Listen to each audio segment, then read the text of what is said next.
A man found mutilated in a field.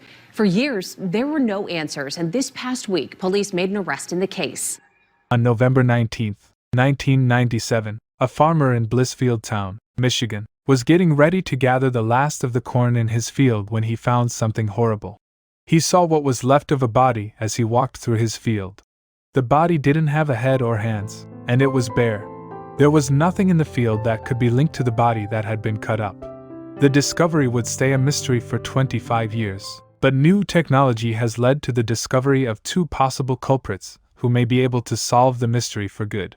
Hello and welcome to our channel. If you are new here, please subscribe and press the bell notification. Let's have a look at the 26-year-old John Doe case finally solved in 2023. Let's jump into another puzzle right away. In Michigan, Blissfield Township is a mix of living in the country and in the city. With 905 people, it is a close-knit and conservative farming town surrounded by acres of cornfields. It is tucked away between bigger towns, so its people can get away from the fast-paced life of the 21st century. The story about John Doe in the cornfield starts here. The farmer in Lenawee County, Michigan, went to check on his cornfield early on November 19, 1997, as he was getting ready to cut the stalks down for the harvest. The night before, it had snowed a little, but not enough to hurt any crops. As he got closer to the field's edge, he saw a bump on the ground that had a light dusting of snow on it. As he got closer, he saw that the thing he was looking at was a dead body. But the head and both hands were not with the body. After seeing what he did, he was very scared and called the cops, who came quickly to the farm. When forensic teams got there, it didn't take long for them to figure out that the body was male and that it had been dumped here a while ago. It had already started to break down, and insects and other animals were helping the process along. No clues were found when the area was looked over. It was becoming clear to the police that it was a murder that had been done violently.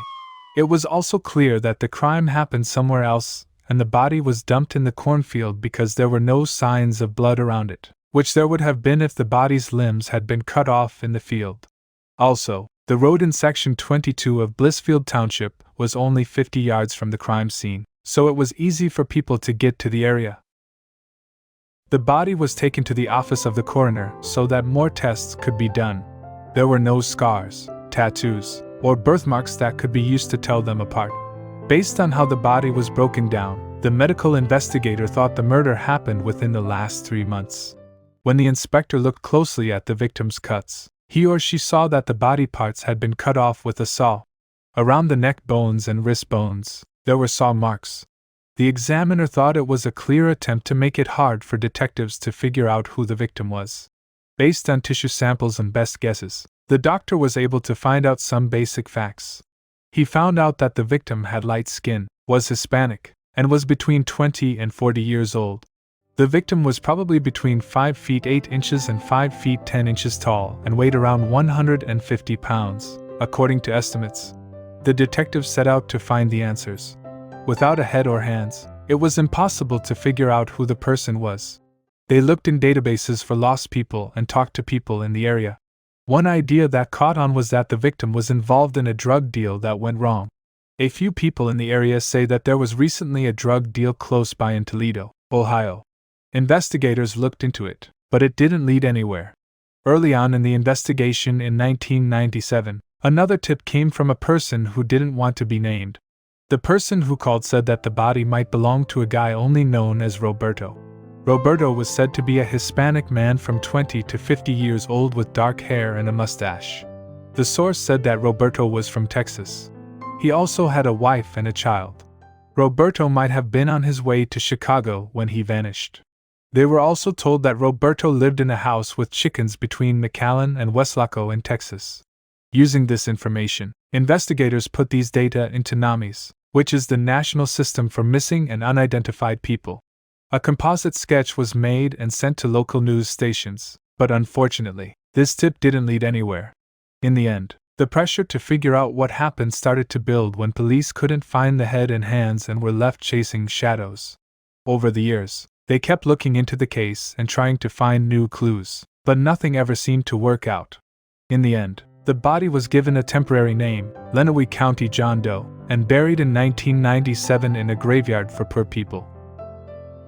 In September 1999, 2 years after the murder, a DNA profile of the victim was made, but it didn't lead police anywhere.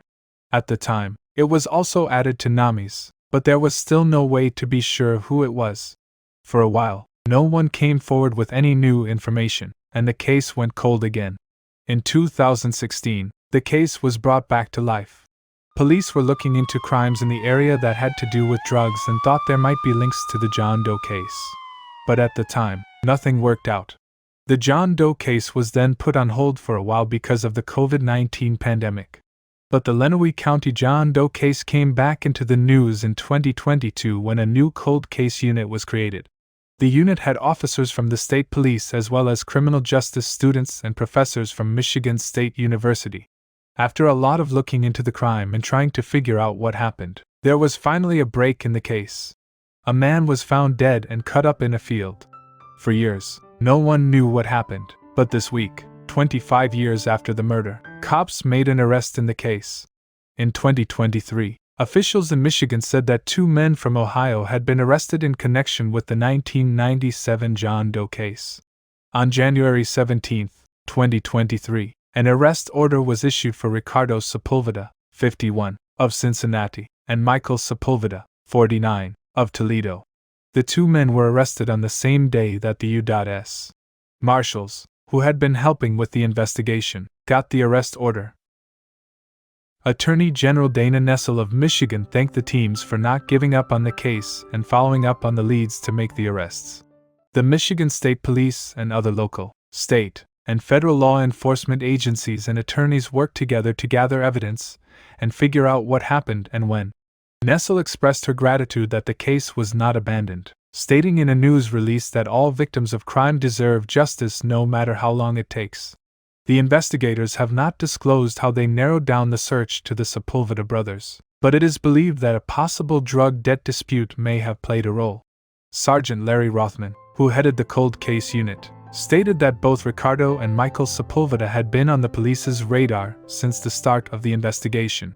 According to Rothman, these guys have been on our screen, so to speak, since the beginning because they have dealt with drugs and narcotics in the Toledo area.